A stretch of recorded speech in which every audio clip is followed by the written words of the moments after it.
రాజేష్ అనే ఒక 35 year old person ఒక పెద్ద సాఫ్ట్వేర్ కంపెనీలో 5 years గా వర్క్ చేస్తూ ఉన్నాడు. ఇప్పుడు అతను సీనియర్ మేనేజర్ అయినాడు. సడన్ గా ఒక రోజు వాళ్ళ బాస్ అతన్ని కాల్ చేసి, నీ డిపార్ట్మెంట్ లో ఒక 10 మందిని తీసేయాలి, ఆ 10 మంది లిస్ట్ ఇదే అని అతనికి ఒక లిస్ట్ ఇస్తాడు. ఆ లిస్ట్ ఓపెన్ చేసి చూసి రాజేష్ షాక్ అయిపోతాడు. ఆ లిస్ట్ లో తన పాత స్నేహితుడు ఉన్నాడు. అలాగే అతనితో ఒక 10 సంవత్సరాల పాటు పనిచేసిన ఒక కొలీగ్ ఉన్నాడు, యాజ్ వెల్ యాజ్ తన మేనమామ కొడుకు కూడా ఉన్నాడు. ఆ లిస్ట్ చూసి అతని కాళ్ళు చేతులు ఆడలే. ల్యాప్టాప్ స్క్రీన్ సరిగా కనిపించట్లేదు. ఒళ్ళంతా చల్లగా అయిపోయినట్టు అనిపించింది. ఇప్పుడు ఏం చేయాలో తెలియట్లేదు.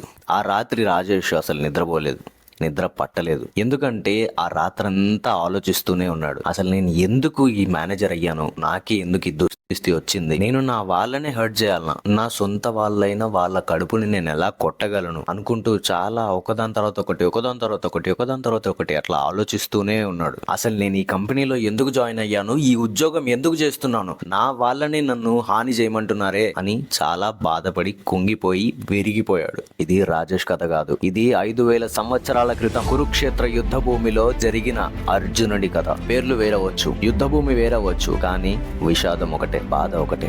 మన వాళ్ళకే హాని చేయాల్సి వచ్చినప్పుడు మనిషి ఎలా విరిగిపోతాడు, తన మనసు ఎలా చెలించిపోతుంది అని చెప్పే అర్జున విషాద యోగం ఈరోజు మనం చదవబోతున్నాం.